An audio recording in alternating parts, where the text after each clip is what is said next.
कहते हैं कि लालच इंसान को अंधा कर देता है। आज की इस कहानी में जानेंगे कि कैसे एक लालची आदमी अपने ही स्वार्थ के जाल में फंस जाता है। एक सुंदर गांव, मिट्टी के कच्चे मकान, खेतों में लहलहाती फसलें और शांत जीवन।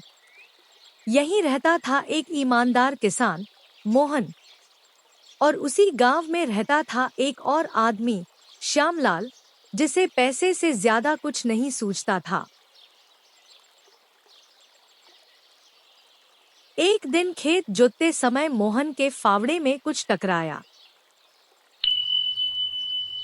अरे, ये क्या है?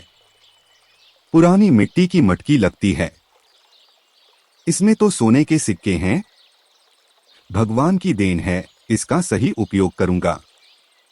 मोहन को सोने के सिक्कों से भरी मटकी मिलने की बात कानों कान पूरे गांव में फैल गई। सुना, मोहन चाचा को खजाना मिला है। हाँ, एक मटकी भर सिक्के। यही बात कानों तक पहुंची गांव के सबसे लालची आदमी श्यामलाल के। श्यामलाल सोचता है कि मोहन को अपनी बातों में उलझाकर उससे सिक्के ले लेगा। इसी लालच के साथ वह मोहन के घर जाता है। श्यामलाल मोहन का दरवाजा खटखटाता है और कहता है, मोहन भाई, मैंने सुना है कि तुम्हें सोने के सिक्के मिले हैं। मेरे साथ चलो, मैं तुम्हें सिक्कों का सही मूल्य दिलवा दूंगा। थोड़ा हिस्सा मुझे भी दे देना। भाई श्यामलाल, तुम्हारा बहुत बहुत धन्यवाद, लेकिन मैं अपने सिक्के स्वयं बेच लूंगा। देखो मोहन, तुम गलती कर रहे हो। तुम स्वयं बेचने जाओगे तो कोई तुम्हें ठग लेगा। मेरी बात मानो, मेरे साथ चलो। मुझे तुम्हारी आवश्यकता नहीं है। मुझे पता है तुम लालची व्यक्ति हो, तुम मेरा नुकसान करवा दोगे। तुमने मेरी बात नहीं मानी, मैं तुम्हें देख लूंगा। श्यामलाल को किसी तांत्रिक से पता चला कि उसी खेत में और खजाना छुपा था और वो निकल पड़ा, अंधेरी रात में, अकेला। और वहीं से शुरू हुई लालच की आग। श्यामलाल दौड़ते हुए मोहन के खेत पर पहुंचा और गड्ढा खोदना शुरू कर दिया। आज तो मुझे दौलत ही दौलत मिलेगी। इन सिक्कों को निकालकर मैं बहुत पैसे वाला हो जाऊंगा।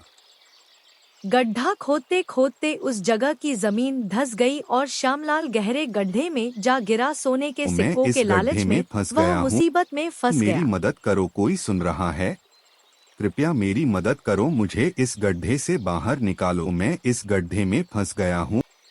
मेरी मदद करो, कोई सुन रहा है? कृपया मेरी मदद करो, मुझे इस गड्ढे से बाहर निकालो।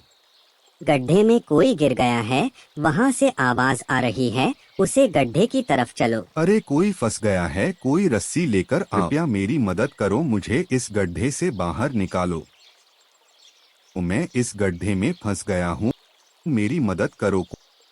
सभी लोग मिलकर श्यामलाल को बाहर निकालते हैं। तुम्हारा बहुत बहुत धन्यवाद। अगर तुम लोग नहीं आते तो मैं इस गड्ढे में फंसा रहता। तुम लोगों ने आकर मेरी जान बचाई। तुम लोगों का बहुत बहुत धन्यवाद। श्यामलाल को गड्ढे से बाहर निकालने के बाद सभी लोग वहां से चले जाते हैं। श्यामलाल को अपनी गलती का एहसास हो गया और उसने मोहन से माफी मांगने की सोची। मोहन, मुझे माफ कर दो। मैं तुम्हें बहुत भला बुरा कहा। मुझे अपनी गलती का एहसास हो गया है। कृपया तुम मुझे माफ कर दो। कोई बात नहीं श्यामलाल, तुमने लालच में आकर मुझसे बुरा भला कहा था, लेकिन मैंने तुम्हारी बात पर ध्यान नहीं दिया। मैंने तुम्हें माफ कर दिया है। मोहन ने उन सिक्कों से गांव में एक कुआं बनवाया और गांव के सभी लोग कहने लगे, लालच बुरी बला है और संतोष सबसे बड़ी संपत्ति। सीख। इस कहानी से हमें सीख मिलती है कि लालच इंसान को अंधा कर सकता है, लेकिन सच और संतोष ही सच्ची कमाई है।